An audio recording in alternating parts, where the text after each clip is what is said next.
In the last few classes, we have been discussing about context-free languages. We learned about two mathematical representations for context-free languages, and they are non-deterministic push-down automata and context-free grammars. And we proved that these two are equivalent in power for recognizing languages. And later, we learned about deterministic push-down automata, which is strictly less powerful when compared to non-deterministic push-down automata.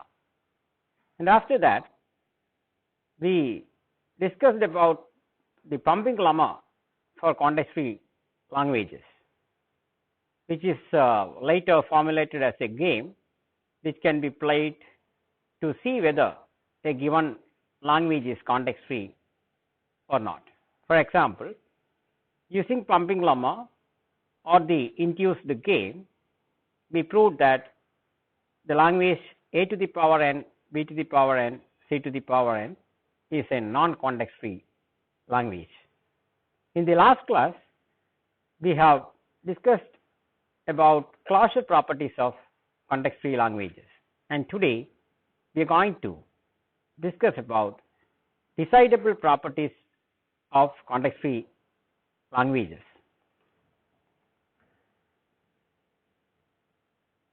So, what are decidable properties about context free languages? Maybe we can look at some example problems about CFLs. The first problem is, given a context free language L, is L empty? That is, whether there exists one or more strings in the language or not. And this problem is called the emptiness problem for context free languages. Another example, given a context free language L, we need to decide whether the given language is a finite language or not. If there are only finitely many strings in L, then it is a finite language, otherwise it is not a finite language. And this problem is called a finiteness problem. And third problem, given a context free language L and a string W in the input alphabet set. So, given L and W, is W an element of the given language? So, we need to decide whether a given string is a member of the given language or not, and this problem is known as the membership problem. And what are decision problems? A problem with yes or no answer is called a decision problem.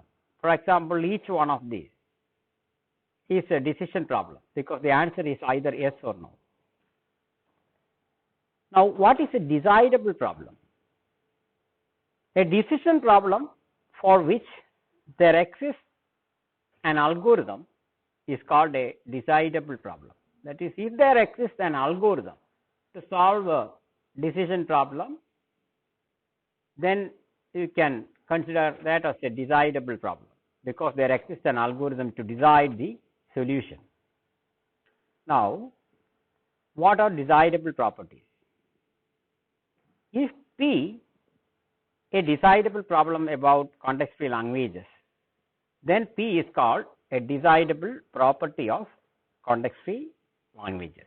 For example, suppose there exists an algorithm to decide the emptiness problem for context free languages, then you can say that emptiness is a decidable property of context free languages because we can automatically check whether a context free language is empty or not.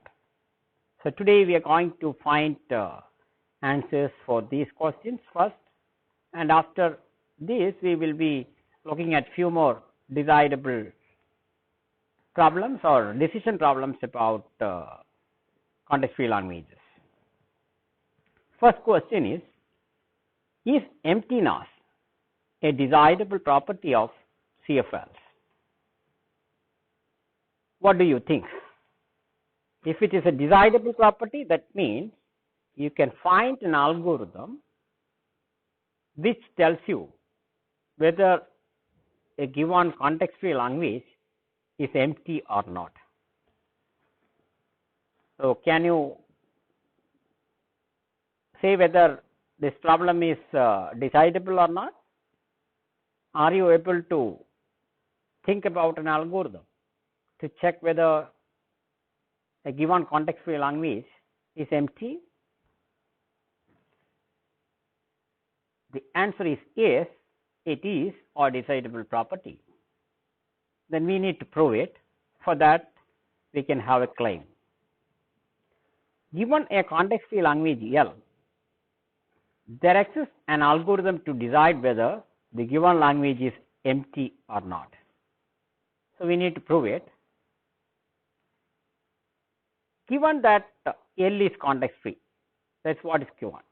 Then without loss of generality, we can assume that there exists a context-free grammar in Chomsky normal form which generates the given language. This is a fair assumption because we know that for every context-free language, there exists a grammar in Chomsky normal form.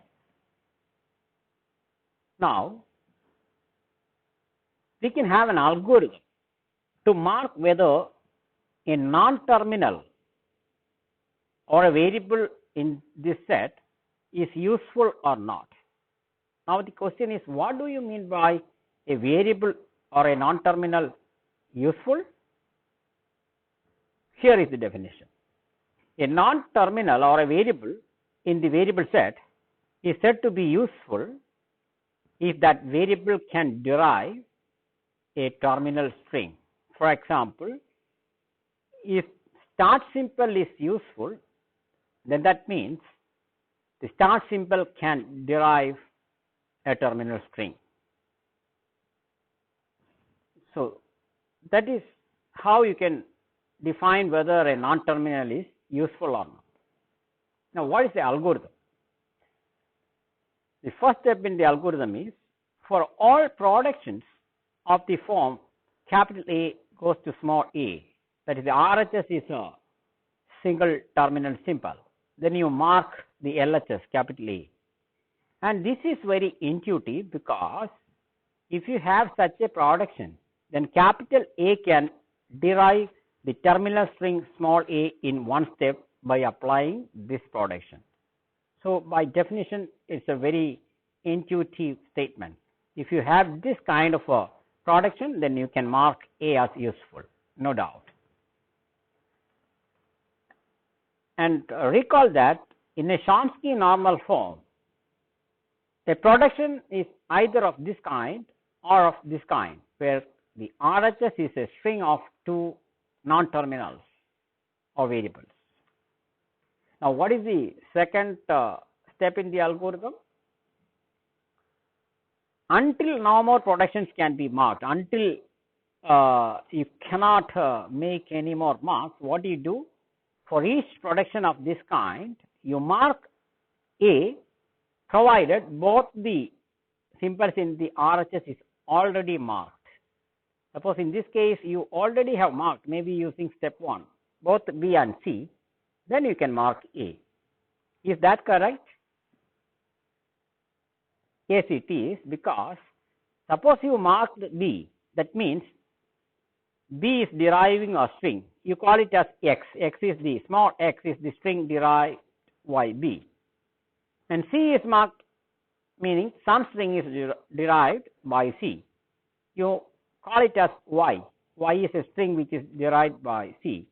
Then you can see that capital A can derive X, Y as a string. So, this is again an intuitive step in the algorithm, and maybe if we try an example to see how the algorithm works, things will become more clear. So, we can do it now. So, here is an example grammar this is the grammar for the Chomsky normal form grammar for a to the power n, b to the power n. It doesn't matter what the language is. This is the grammar in Chomsky normal form, easy to verify. And now, if you apply the step number 1, you can see that in this grammar there are two productions of this kind, and what that step is telling you is you mark both A and B. Is that correct? Yes, it is, because capital A can derive a terminal string, at least a terminal string that is small a. Similarly, capital B can derive a terminal string which is small b. So this marking is okay. So the first step is over. Only two productions are of that kind. We have marked the LHS variable. Now you can apply production number 2, and what is it saying? If you have a production of this kind where both the RHS symbols are marked, if you look at this production, you can see that both the symbols in the RHS, capital A and capital B, are marked. So according to this step, you can mark capital S. And this is also correct, because now in this example, capital A can derive small a and capital B can derive small b. And hence capital S can derive the terminal string small ab. And so this marking is again correct. And now if you look at the second step again, now you can mark capital X, because its RHS is capital S which is marked and capital B which is already marked. So you can now mark capital X, and we finished doing it. And now there is one more production. Now you can see that both the RHS symbols, that is capital A and capital X, are marked. So you can mark the LHS, but in this case the LHS symbol is capital S which was already marked, so no more mark can be made. So you are finishing the execution of the algorithm. And now what you can do is you argue that the language is non-empty if and only if the above algorithm marks the start symbol S as useful. When you finish executing the algorithm, suppose the start symbol is marked as useful. What does it mean? The start symbol can derive at least one terminal string, and whatever is derived by the start symbol is in the language, and hence the language is non-empty. And now suppose the start symbol was not marked as useful, then that means the start symbol is not able to derive any terminal string, and hence by definition the language must be empty. And thus we are getting an algorithm to decide whether a given context-free language is empty or not, and hence emptiness is a decidable property about context-free languages. And now we can proceed to the next property, which is finiteness. Is finiteness a decidable property? Finiteness means given a context-free language, we need to decide whether there exists only finitely many strings in the language or not. And what do you think? Do you think that there exists an algorithm for checking this? The answer is yes, and to prove it we can have a claim. Given a context-free language L, there exists an algorithm to decide whether L is finite or not. And how will you prove? Given that L is context-free, then without loss of generality, assume that there exists a context-free grammar in Chomsky normal form generating the language. That's a fair assumption. Now what you do is you can define a graph with nodes or vertices representing the elements of the variable set. You are going to construct a graph where the nodes or vertices of the graph are going to represent the variables in the grammar. And what are edges? Recall that we have assumed a Chomsky normal form grammar, and edges are defined by productions of this kind, where the RHS is a string of two variables. And what is it? Now we know that each of these variables are represented by vertices or nodes in the graph, and for this kind of a production, what you do is you add an edge, directed edge, from the vertex for A to vertex for B, and also from vertex for A to vertex for C. That's what you do. So this is a very simple algorithm. You do it. Consider an example. This is the same example.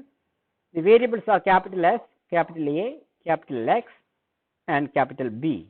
So these are the nodes, capital S, X, A, and B. And now, which are the edges that you need?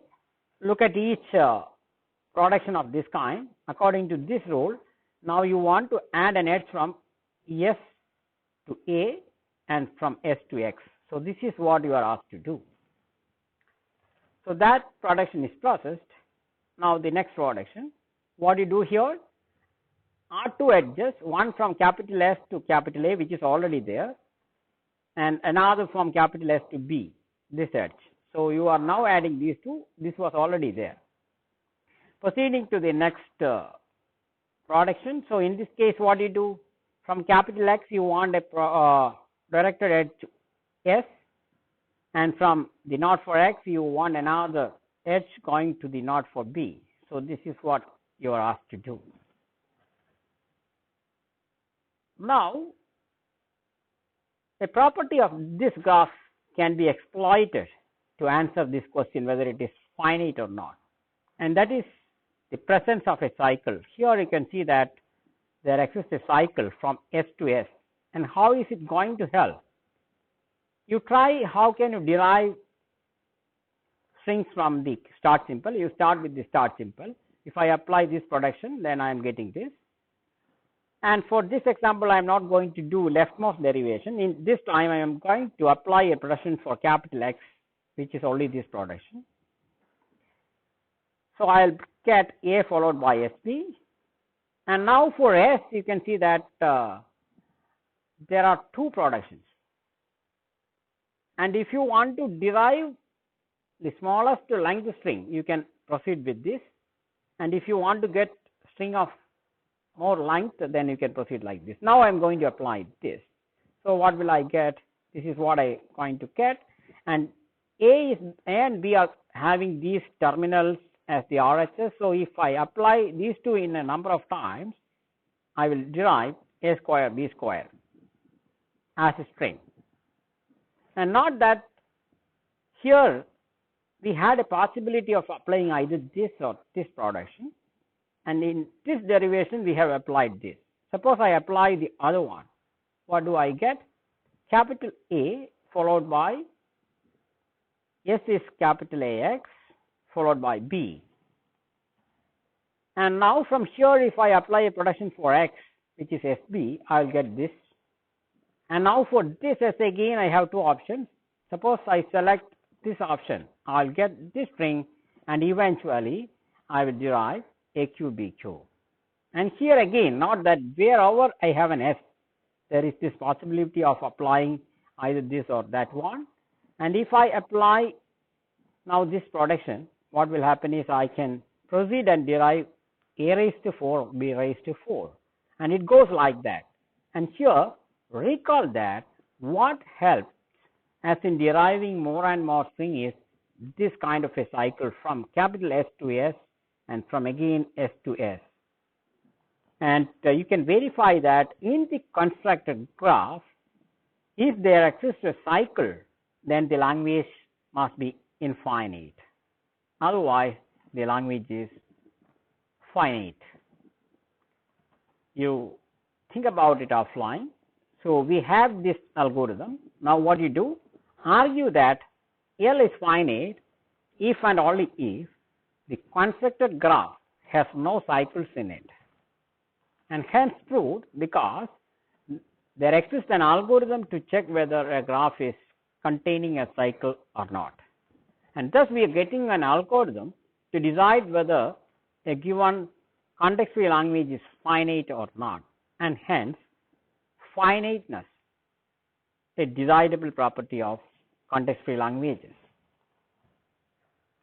Third problem, is membership a decidable property of context-free languages? What do you think? Given a context-free language L and an input string W, you want to decide whether W is an element of the language or not. Here again the answer is yes, and we can have a claim to prove it. Given a context-free language L and a string W, there exists an algorithm to decide whether W is a member of L or not. And how will you prove? Given that L is context-free, then without loss of generality, assume that context-free grammar is there in the Grayback normal form generating the language. Not that here we assume Grayback normal form. Even if you assume Chomsky normal form, you can get a proof. I am just assuming a Grayback normal form grammar for it. That again is a fair assumption. And if there exists a Grayback normal form grammar, we know that the number of steps in the derivation of the string W is bounded by the length of W. It is because of the nature of the RHS of a production in Grayback normal form. Not that the RHS is either a terminal simple or a string of terminal simple followed by a string of non-terminals. Hope you remember it, otherwise refer to it and you can easily verify that this is correct. If that is the case, then you can say that the number of derivations to be attempted to see whether the start simple derives W in 0 or more steps. I need a star here, sorry for the missing star, is finite. So the number of derivation sequences to be attempted is finite, and hence there exists an algorithm. And thus we are getting an algorithm and hence proved. The membership problem is decidable. So this is a very naive algorithm, simple to get, but there is a very famous algorithm for deciding the membership known as the CYK algorithm. The theorem proposed by Koch, Younger and Kazami. They have proposed an order of n cube multiplied by the size of the graph algorithm, size of the grammar algorithm to decide the membership problem. If you are interested in, you may refer in the literature and see what is the CYK algorithm. So we have proved that membership is again a decidable property of context-free languages. Maybe we can look at few more decision problems about context-free languages. First one, is it decidable to check whether the intersection of two context-free languages is empty or not? Recall that checking whether a context-free language is empty or not is decidable. Now the question is, given two context-free languages, we have to check whether their intersection is empty or not. So what do you think? Is it a decidable problem?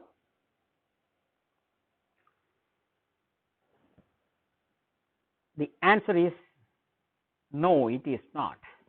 This is the most fascinating answer that we have seen today. And to get a proof, we need to learn about decidability, and that we will do after we discuss about Turing machines. So the proof we will see later, and now take it from me, it's not decidable. In between, maybe you can think about an algorithm to decide it. Second one, is it decidable to check whether two context-free languages are same or not?